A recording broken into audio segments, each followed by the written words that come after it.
what's the point? Kuna point gani hapa? Mungu binafsi anasema, analinganisha utajiri na jina. So it means for someone to be rich, ili mtu aweze kuwa tajiri, lazima awe na jina bora, not money. Okay? You must have a good name. Heri kuchagua jina kuliko utajiri. So hakuna sehemu amesema pray for you to become rich. No, asema pray you choose a good name. Omba ili uchague jina bora ili uweze kuwa tajiri. So ili mtu awe tajiri, there must be a question, lazima pawe na equation. Tofauti na kufanya kazi kwa nguvu, hard working, lazima hawe na jina bora kuliko lolote. So jina gani ambalo wewe unalo?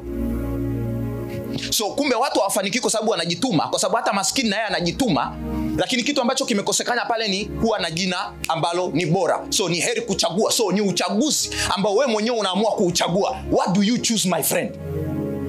So wakati wewe unatafuta kuchagua utajiri, wengine wameamua kuchagua jina ambalo ni bora. This works even for a business. So ili biashara iweze kuleta mafanikio, it depends on the name. Inategemea na jina ambalo linatumika pia. So Kristo atakuja atakupa jina. So kama tunazungumzia utajiri, we must speak on the name first.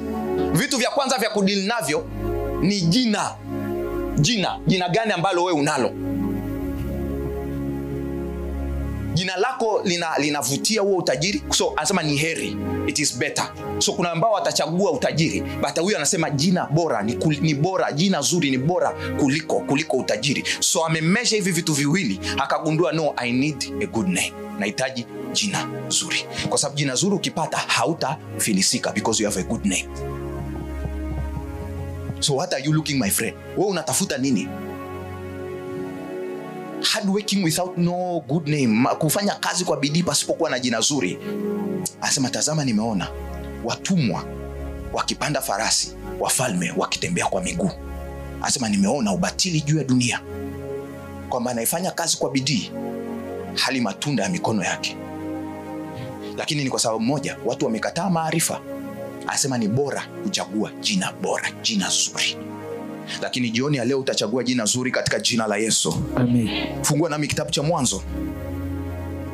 Karatose bredimanka bradia bahaskaya. Kitabu cha Mwanzo sura ya 32 mstari wa 28.